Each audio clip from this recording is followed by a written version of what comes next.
Welcome everyone to another creative stream with me, Jeff, here at Stitch Media as I work on some concept work for the game Terrorarium. If you've joined us in the past few weeks, you've probably seen a lot of progression being made on the game. So what I've been working on for the past week or so, and probably what I'll be continuing from last week, is a kind of building out and some making some concept work for the next set of a couple levels that we're working on. I will kind of give you a refresher of what I was working on last week and kind of give you some kind of details of what to expect for the next hour or so. So welcome back if you're joining me. So here we go. Last week I was working on just a couple larger plants of what will appear in the next level, and I kind of went through the process of the kind of mind map I made of what kind of descriptions this level, what direction it should head in, and how it differs from the first level that we had. I believe, so how it kind of differs visually and thematically from the first world. So that's what I have up here, and from there I just did a couple of sketches of some plants. Here they are, just very roughly colored. Didn't really want to spend too much time in there, but I just wanted to see at least if the color scheme does work and fits. So basically, as I pointed out last week, since the first level was very bright and a lot of greens and reds, I wanted to push it in the other direction this time around, which is going to be that of a little more on the darker blues, purples, cooler colors, shades. And here's another example of the color scheme that I might be using for most of the plants that appear. Again, these first two kind of sketches were the ones I worked on last week. What I was working on earlier this week, off stream, was just some more prep work, kind of thinking about, really thinking of if it's going to be a lot more floating islands like in the first world, or is it going to be different this time around. Some of the ideas I have for it have quite large impacts for the dev side on like how are we going to create the terrain. So things like that, while I do have some opinions and ideas for it, those ideas do need some kind of vetoes, as in like, is it possible, how hard is it going to be, is it worth going down that route, and what kind of architecture needs to be made to handle any kind of new level design decisions that come about just from me sketching. So I'm quite aware that things that I kind of can whip up quite quickly don't always mean that's just as simple for the devs to kind of put into game play. So what I kind of started making and creating mood boards from were, I kind of pulled from two types of environments. One was beaches. I think one of the emphasis that I want to have in the second world that we're going to be making was the idea that there's water now. We had water in our very earliest type of demo back at the end of August. Water appeared in the very last area. We didn't use water in our current demo, but I feel like I do want to have it back for the next world. It opens a lot in terms of visuals and gameplay, puzzles, having things like an island that you just can't walk to but you can throw move on, having something at the bottom underneath water they can see, but throwing like a heavy move there, so there's a platform that they can sink onto and then pressed down. So having things like that opens up some really cool ideas in terms of gameplay. The visuals of water I think are really great.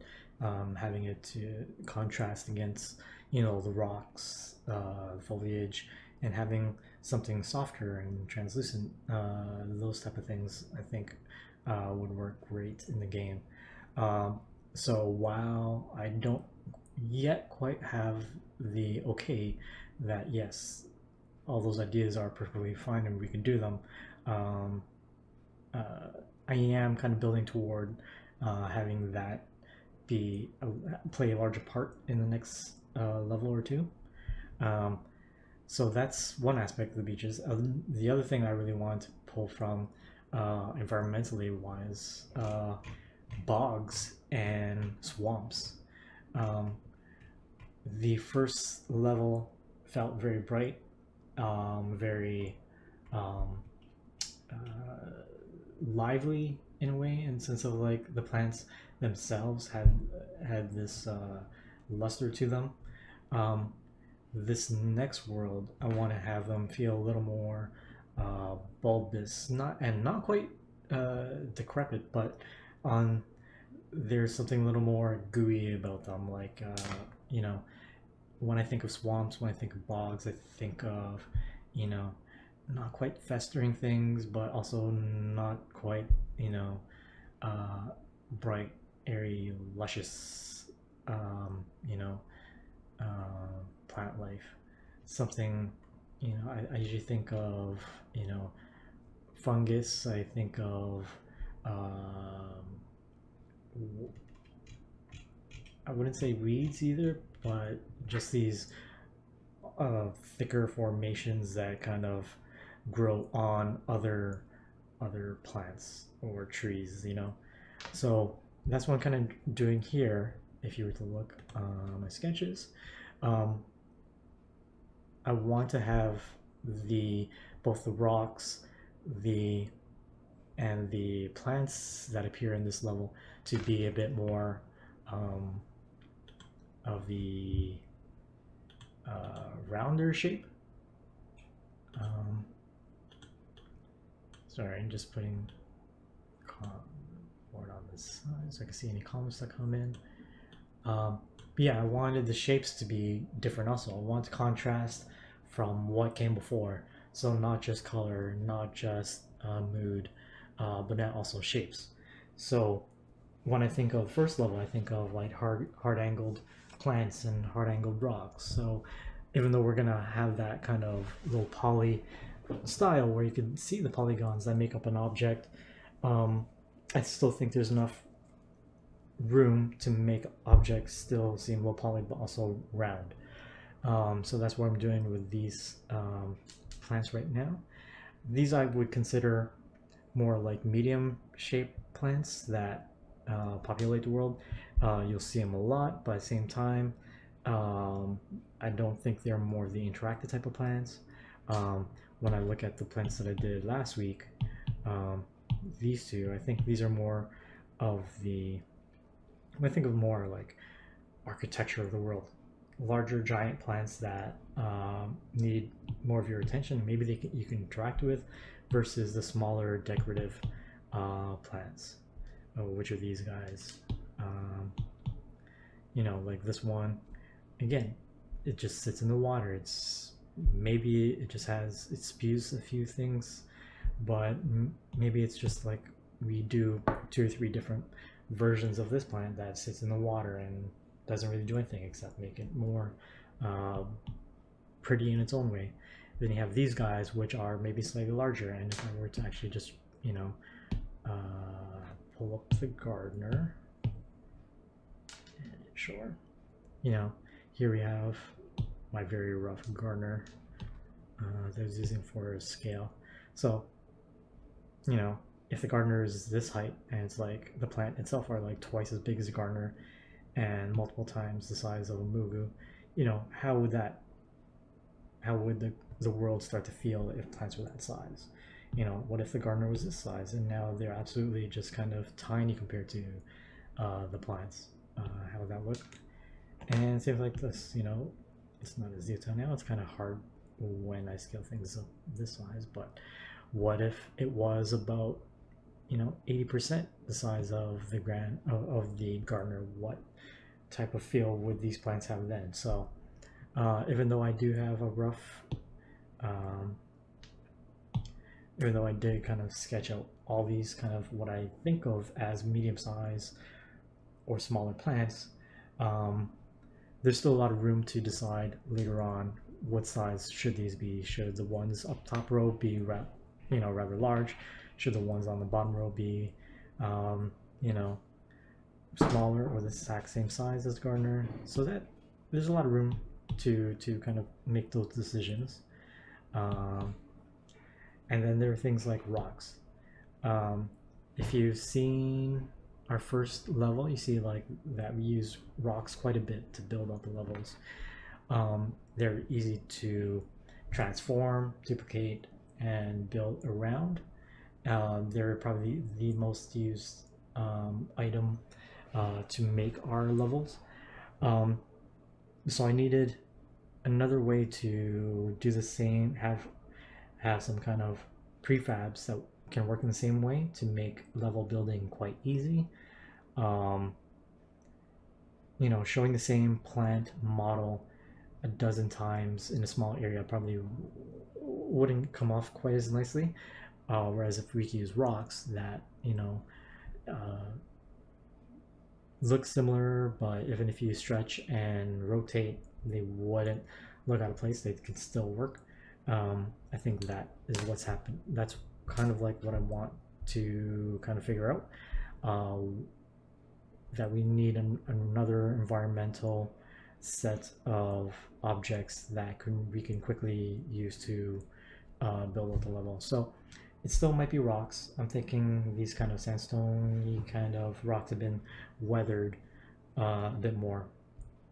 So as you see here, the edges are softened a bit. There's a bit of weathering to them. I see the layering there. The hard part is really deciding how do we blend in the rocks themselves of the world. As I said, the two kind of environments I'm trying to pull from are very different from one another. A bog and swamp and beaches. How do we make those two things kind of blend together? So some of the simplest things I'm doing is probably just taking images of swamps and bogs or beaches and just kind of putting them in Photoshop and and uh, and playing around with the color schemes. So a rock that's usually browns, I might push to the purples and blues. Uh, hey, thanks Stitch Media. The color palette is so soothing. Yeah, it is. It is soothing. I wish I could show you my mood board for some of the images that I'm moving towards. It might be a bit darker when it's actually in the final game, um, because I think a couple of us here feel that we do want to push the Terrorarium side. And it's in the namesake, the darker parts of into making this world rather than keeping it very well lit and bright and happy and cheerful. I got to play up a bit of world building where we're catching monsters, and maybe the world they live in isn't necessarily bright. Even though I did paint it like a beautiful beachy kind of look over here. But yeah, it's a thing that it's kind of tough to show right now since I can't get Photoshop up and running on this computer. Is what I started to do was take real world photographs of swamps and bogs and kind of Photoshop them into the color scheme I'm trying to push toward. So while most of the photographs that I've been finding that I see the plant elements that are there, a lot of the colors that are in those photographs are usually like the browns of the trees, the greens of like the moss, and the algae that's growing. But since the color palette that I'm trying to push towards for the next level is going to be on like the dark blues, indigos, purples, what I've tried, and it's actually pretty good, is actually just take those photos into Photoshop, do hue adjustment, shifting, so that maybe the highlights are still in the green, but now the darker tones take on more of like those purples and the blues. So that's what I've been doing. I think it's coming out great. In terms of color scheme, I think it could still hold, but there's still a lot to be kind of decided into, you know, what is the rest of the world going to be. So what I'm using as a base is what kind of plants and elements and assets to be used the first time around, and now to duplicate that list, but find new kind of versions of them for this level. So some of the simplest things are like the plants themselves. If you look at my titling over here, we see kind of structures, which I figure as the largest objects. Medium plants, large plants, those are ones that are still decorative, but not going to be interactive. And then we get small plants, which I guess is what I'll be working on right now. Small plants are just like the things that you toss in around. Those small plants I see are the plants that I put around rocks just to kind of fill it out quite a bit. So using the first level asset list as a starting point, I'm looking at the things that got used the most were actually rocks, which I think I somewhat covered, but I'll get back to them. And these small plants. The small plants are very decorative. You could put down a handful of them in a small area, rotate them, adjust them, and they work really well. So right now I'm kind of defining what small plants should look like. In my mind, again, for this level, I want to get away from the really sharp angled plants that we had before. If I'll give you a refresher, the first level plants look a lot like these, like they were, you know,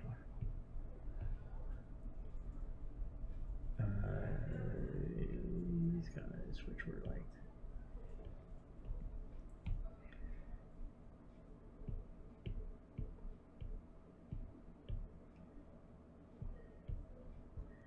you know, look like that, and perfectly fine. And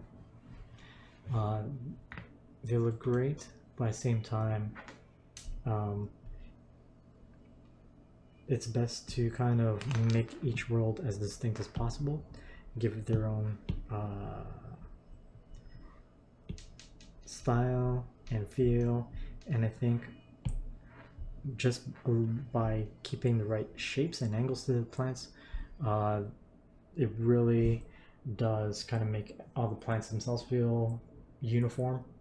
Am I using sap green? I'm not sure what green I'm using, if I were to be honest.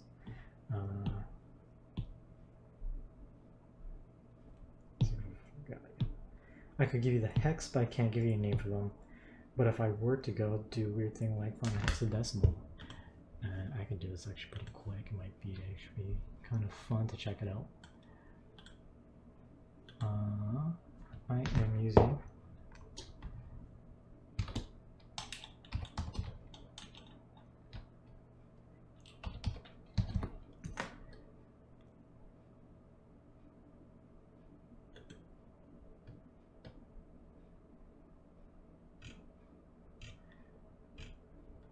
I don't think it has a name to itself, but I could probably put it into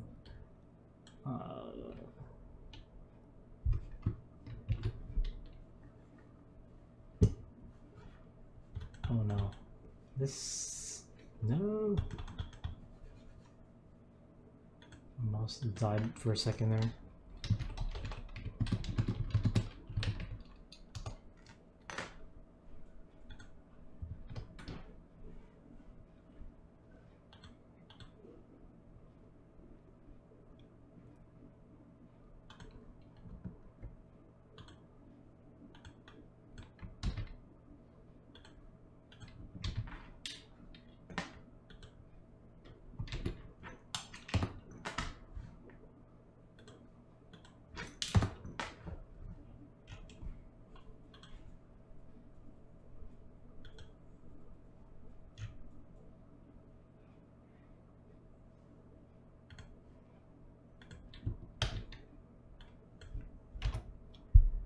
So I was hoping to find like if I put this in color hexa, the color description I get is very dark grayish lime green. I'm using very dark grayish lime green as my color base right now. Yeah, so anyways,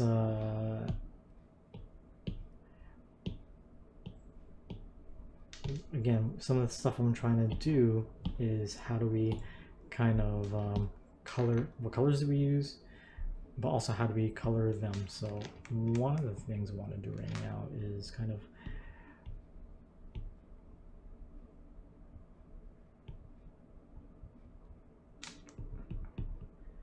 is how does it look like when these get filled in, you know. So some of the process I'll talk about here at Stitch Media, we usually, well, we don't have a single person that does a lot of the coloring for our textures. Multiple people do, but again, we're at that kind of stage where, you know, I'd like it if one person handles a majority of the coloring, and usually right now it's been one of the designers here, her name is Amanda, so she's been the one to do a lot of the coloring. Me, our 3D modeler Maddie, and Amanda, we kind of briefly talked this morning. I showed them some sketches about what was in the works, and you know, everybody agreed it was a nice direction. So what I'm doing right now is kind of figuring out, is there anything I can show her to give some better examples of what grass might look like. So one of the things I'm using right now, images I'm trying to constantly go back to just so that things seem very cohesive. There's this weird alien plant. It looked like grapes on like a group of grapes, but now instead of like in bunches, they each have an individual stem to them, and where the stem attaches to the bulb itself looks like more like an eyeball or a brain stem, where it's very looks like, you know, just a set of nerves that come up. It's very weird, kind of gross looking, but I'll try to draw it out what it looks like here.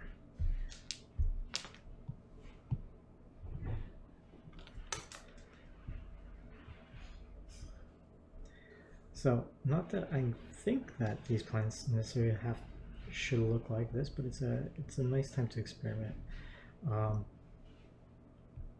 If it's a good thing, if this should kind of just be on a few plants, or it is a growing theme to the plants of this world that they have a lot of them are shown with this. Actually, one instance of where it actually does appear is right here. So I did a very rough version of it on these blue bulbs.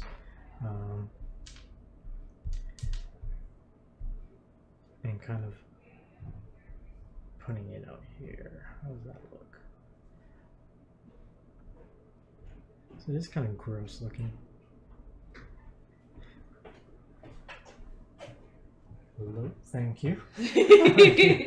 Got my delivery of McDonald's kind of cold dessert, McFlurries. I literally have not had a McFlurry in years. Pretty good, nice, great for a Friday afternoon.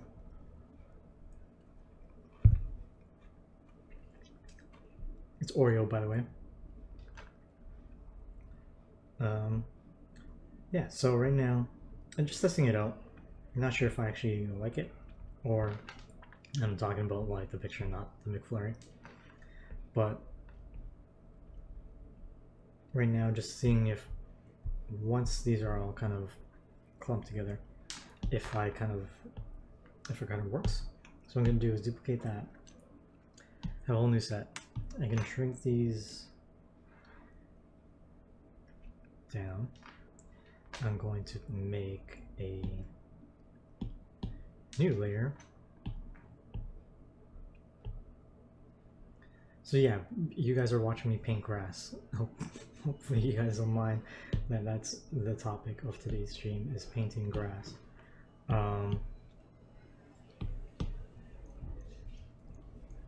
So yeah, what I'm doing here, just want to lay this out. I want to lock the color, lock the layer, make it slightly green, airbrush, and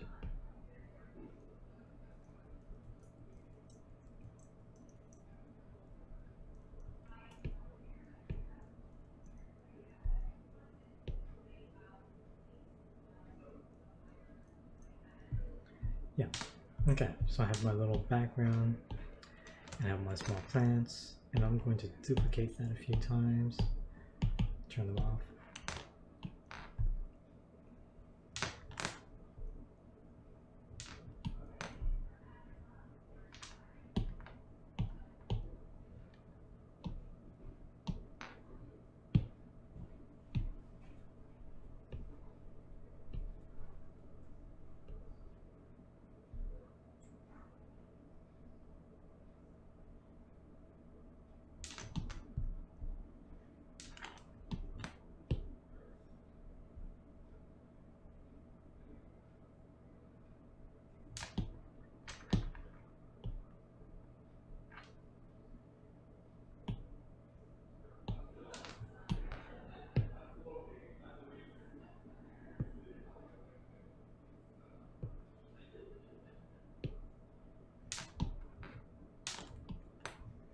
So what I'm doing right now is kind of filling it out. What would grass look like if these were really just individual assets?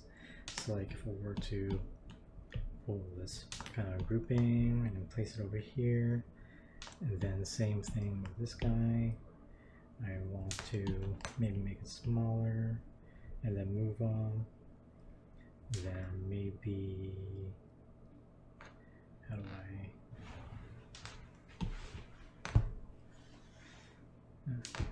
I was gonna individually color him.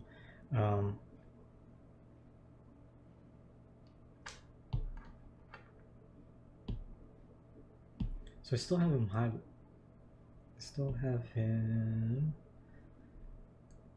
clicked, and the layer is still. I've locked the alpha layers of the invisible pixels or non-existent pixels, so I can actually darken this quite a bit. So if I do that, I put it to the back, you know, what will it look like? Turn it really small. You know, I could easily kind of just paint these in. I really want to just show the proper shapes of it. How's it curve?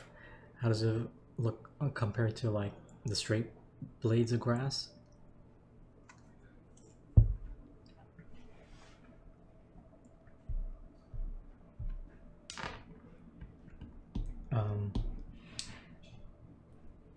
So yeah, right now, I'm trying to find a proper brush. I don't really want to have to make a new one that really captures what I'm looking for in terms of shape dynamics.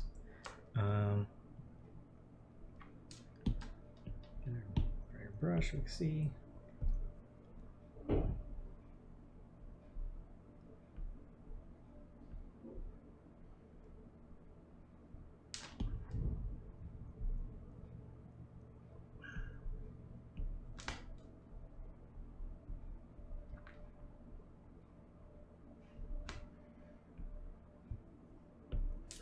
So right now,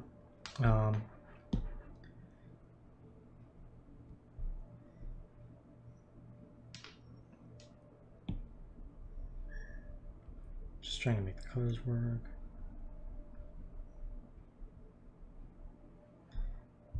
It's okay.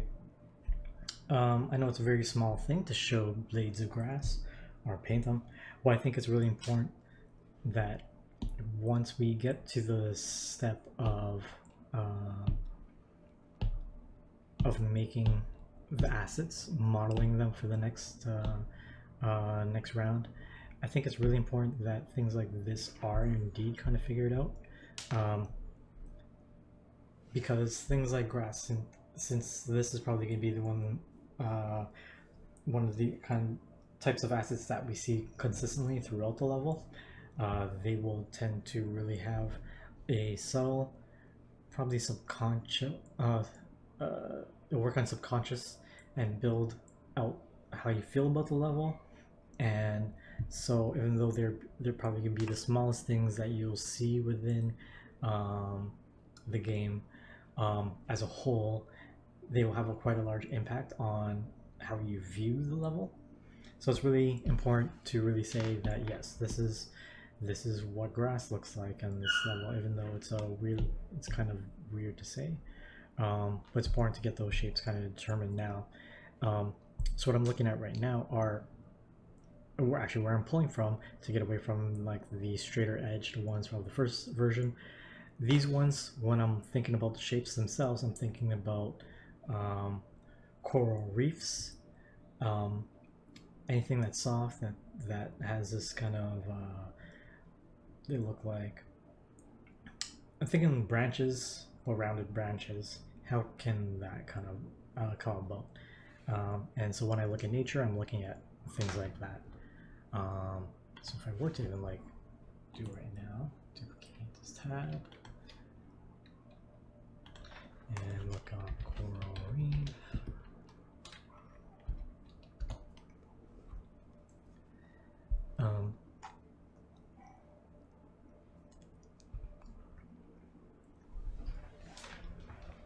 And get some really nice imagery. A lot of them are a bit more tubular than I need them to be. But even if I kind of take the smallest little bits of what makes up a coral reef, I think that those are the types of shapes that I would like to kind of pull into this.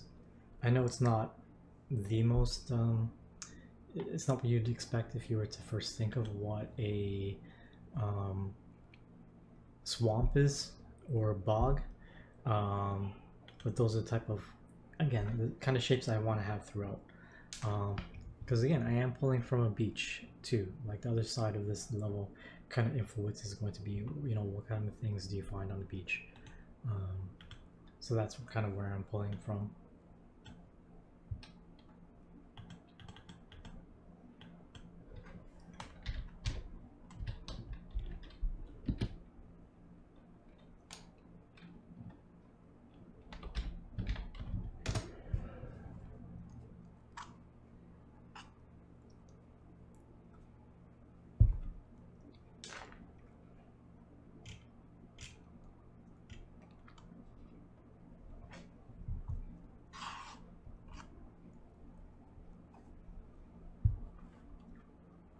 Hope you all don't mind me eating on screen.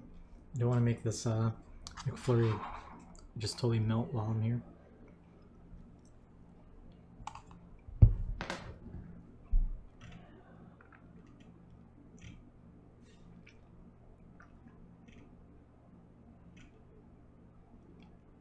So what I'm looking at now are a whole bunch of air plants. Seeing what kind of shapes they come in. Succulents actually are great shapes. They are less round than I kind of need them to be, but they're interesting. So if we were to go back,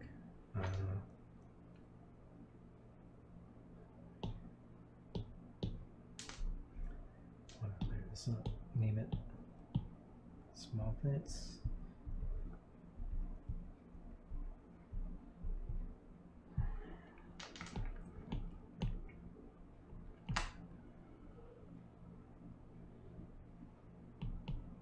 Medium plants. Okay.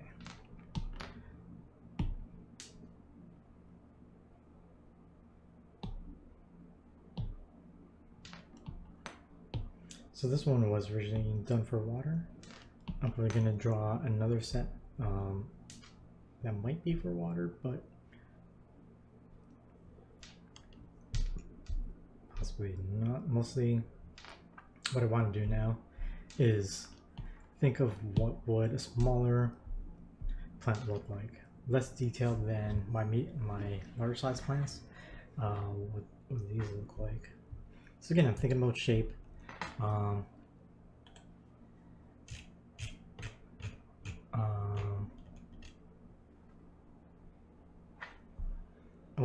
I do like this tubular look.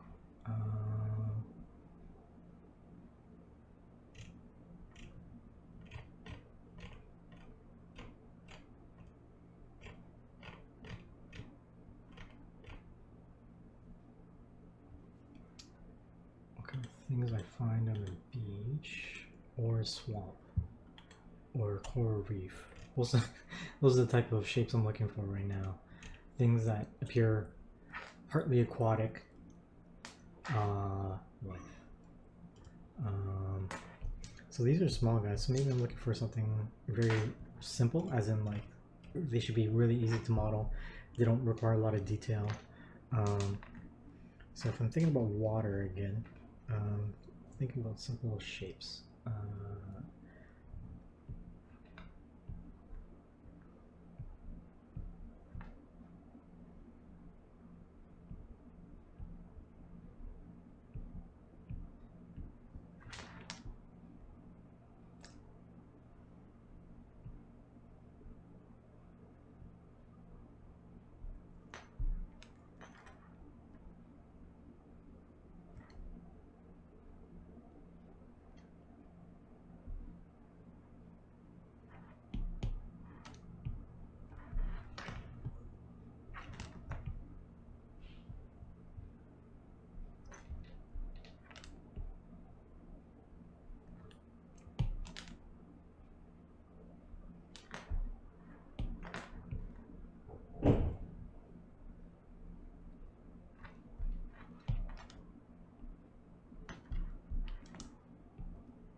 So you're probably going, oh, that's such a simple, basic shape.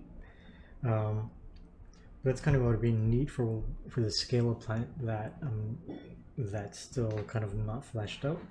Again, if you look at large plants do have a lot right now. There's a handful of styles, and of course we come up with more. But what we don't have are medium-sized plants. And these ones, again, will probably get a high amount of usage, and so we need a larger number of variations on them, of them. So that's what I'm kind of doing now, and I just want to continue with what would an aquatic version of this plant look like.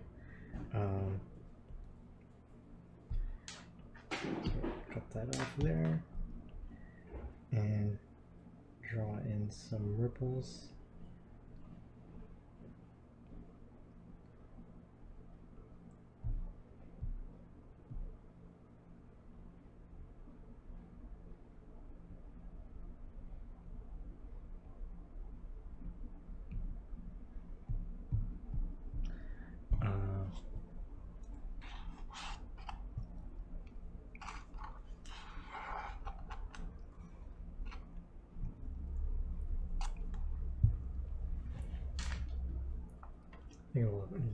Thinking if I'm gonna drip some McFlurry on my iPad. So I got a simple shape going on. What kind of things can I do to make all these plants kind of seem familiar and similar to one another? Maybe go with like the circles that appear on these, and then the vertical seams. I think that's a very simple way to make things feel very that they're in the same family.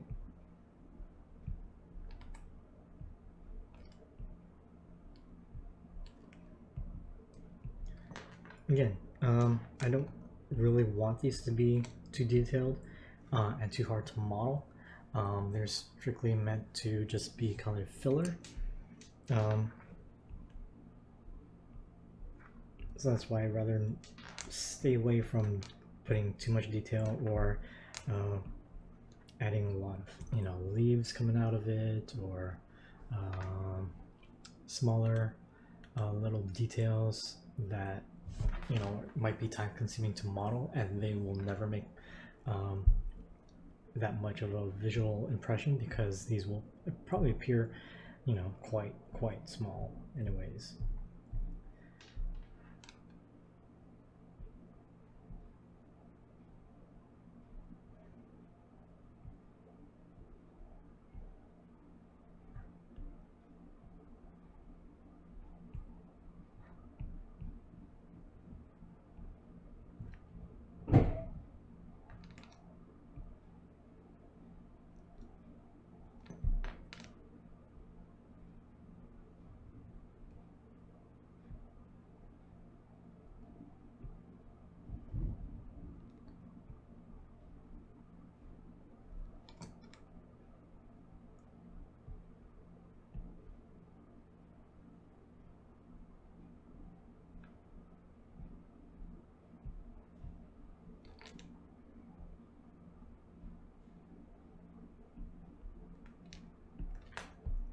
Now it looks like a cactus.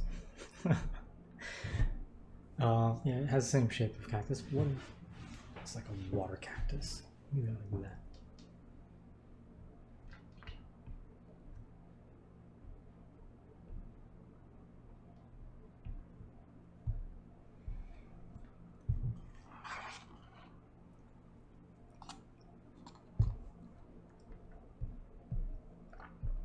So yeah, I think I need a few more of these type of plants.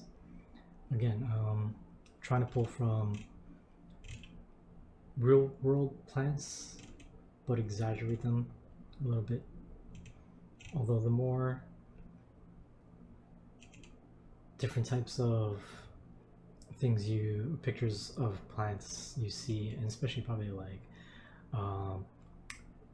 sea type plants, the more I realize that Earth really does have a lot of life that is quite alien looking, and it doesn't need much exaggeration to actually kind of create a whole new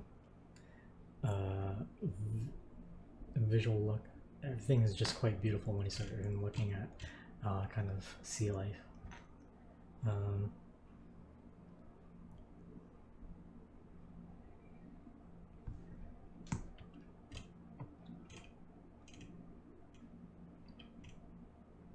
So it's a mix. I do need to kind of remind myself of what I've done already.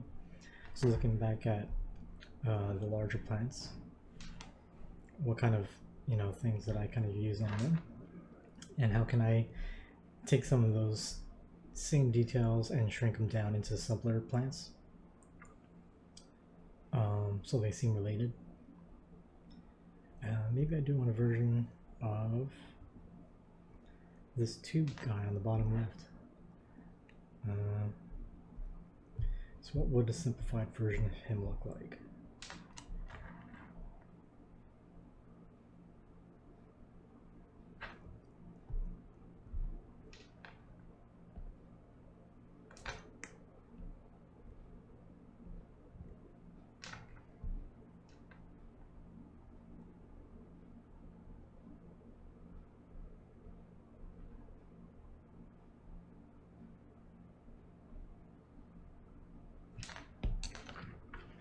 So right now,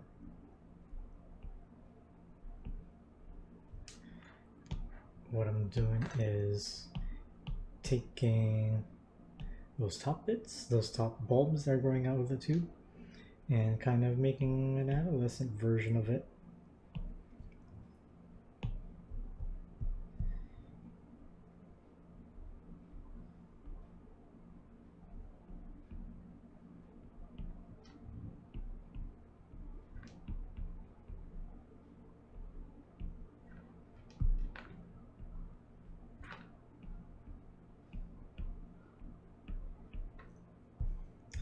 Kind of does look like a face. I'm gonna erase some parts so it doesn't quite look like a mouth.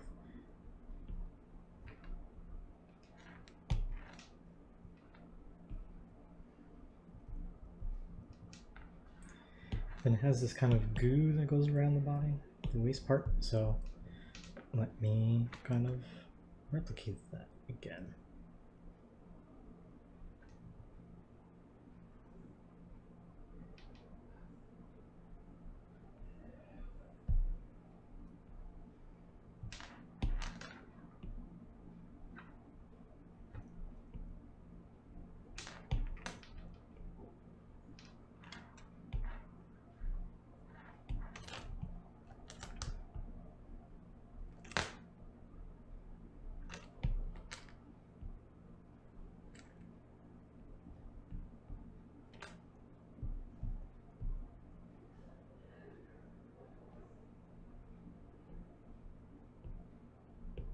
I think this is more like a water-bound plant. I mean, a grassland plant than a water one.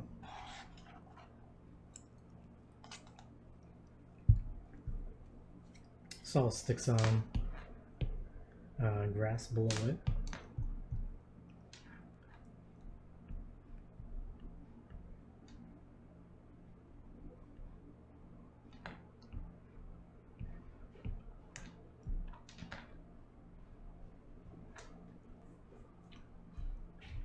Very simple.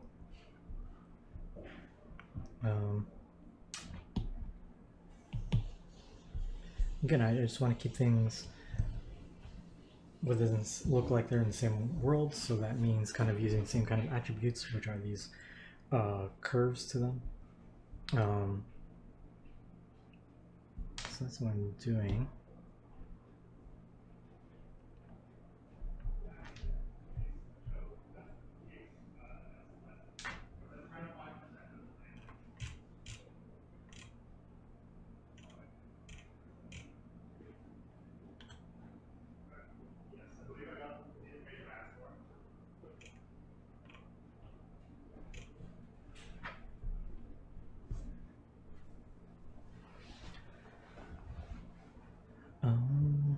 Small, simple plants. Just gotta remember small, simple plants.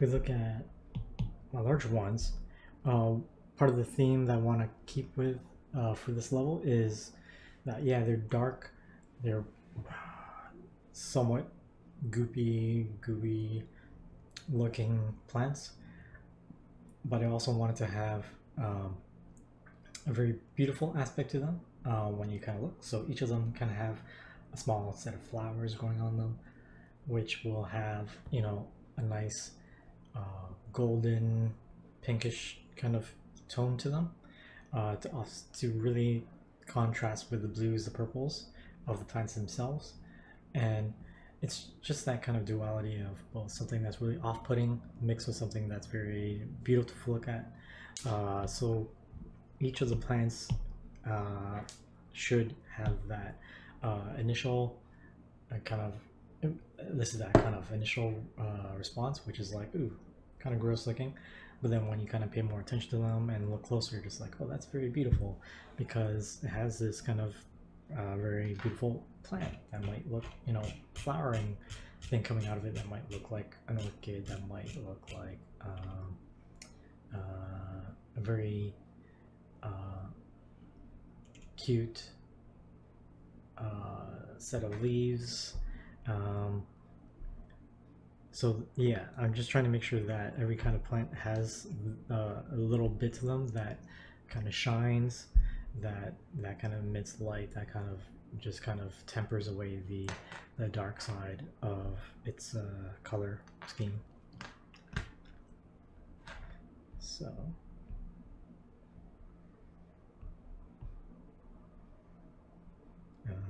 thinking of some shapes I could do. So this one, I really want really flat leaves.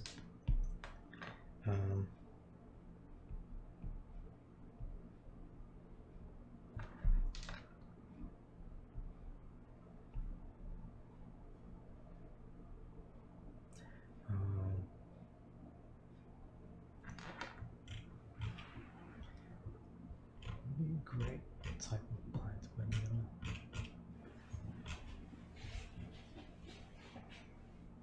Although I do want to keep things simple, I'm hesitant to just make it just the most basic shape. I do want still a little bit of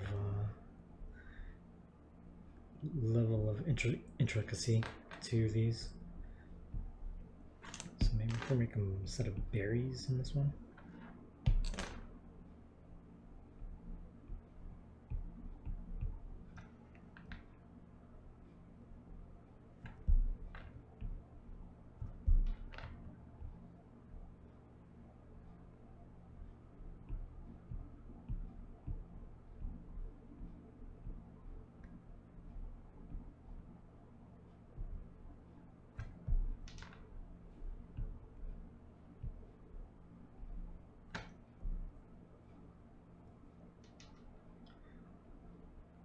Very simple. Actually, I don't like that top plant part, but it's alright. Trying to see what else I could glean from.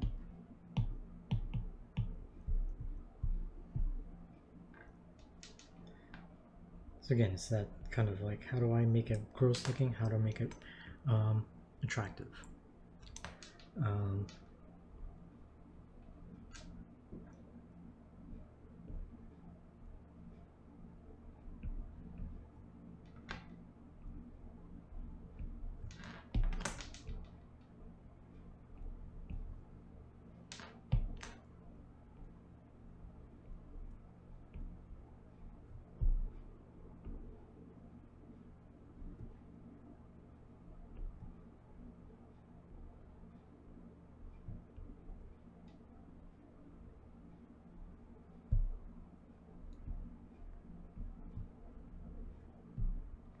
Yeah, so again, right there is just another very simple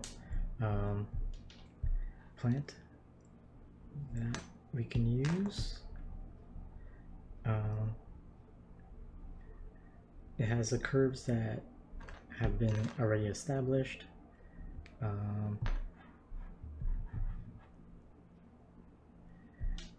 It uses the same kind of elements like this goo that's already been used on a few plants. It uses the bulbous shape to it. Yeah, right now what we don't see are the colors, but again, it's just the shapes themselves kind of lend to one another, look like these belong in the same ecosystem, and that's the whole point. Was, at least for now, while we're building this level, is think of the smaller elements in groups and kind of figure those out, and those kind of groups can inform the other sets of assets. So again, to refresh ourselves, we now have some bigger structures which we worked on last week. Those are very few. We have the large set of plants that are being strewn out. These are have a little more detail on them. And then we have the medium plants, which I was just working on. So these, again, you see more often. They're just strewn about. They are just purely decorative. They won't have any kind of interaction on them, except maybe burning, at least for now. We have our rocks, which again, the bottom set here was a bit more of like straight up beach type rock with the coloring and the browns. Then up above it, you see the same shape of rocks, but now just kind of color tone to match the blues and the purples of the palette that we're using for the second world. And then we have our small plants, which again is really just what does grass look like. I will fill this out more with like tinier plants, even less detailed plants. because this is the set of plants that we are going to use the most. So I want to keep them very simple, yet have a nice type of variation on them, so that they can be used pretty constantly without kind of looking like they're just being rubber stamped all over the place. So again, thanks for joining me for this hour. I'm Jeff here at Stitch Media, and this has been me working on some game assets and art for Terrorarium. Hopefully you've enjoyed this and found at least some of it interesting. Hopefully you come back next week where we'll have more creative streams, more fireside chats, maybe a dev stream or two. Yeah, so there's still a lot to look forward to. Hope you join us next week. All right, see you guys later. Bye.